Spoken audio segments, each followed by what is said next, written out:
தம்பி உன் மண்டையே சரியில்லையே, ஒழுங்கா பாடுவியா? நல்லா பாடுவேன் சார். சரி பாடுப்பா. Okay sir. ம் சிட்டிண்ட நரம்பு சமிட்ட இரும்பு சட்டுண்டு மோகம் பொங்கிட்டே. ஏ சிச்சி என்னடா வாய்ஸ் இது? சார் தண்ணி குடிக்கல சார், அதான் தொண்டை ஒரு மாதிரி இருக்கு. ஓ அப்படியா? சரி தண்ணி குடிச்சிட்டு பாடுப்பா. Sir ready sir. ஓகேப்பா பாடுப்பா.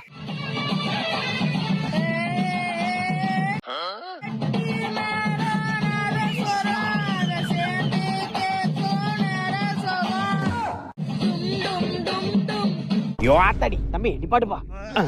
சார் விக்ஸ் மாத்திரை சாப்பிடல சார், அதான் தொண்டை கிச்சு கிச்சுன்னு இருக்கு சார். அப்படியாப்பா? ஆமா சார். சரி சாப்பிட்டு பாடுப்பா. Sir ready sir. பாடுப்பா. செவ்வாழனி சின்ன கனி ஒன்ன சிறு எடுக்க போற வாடி. ஐயையோ ஐயோ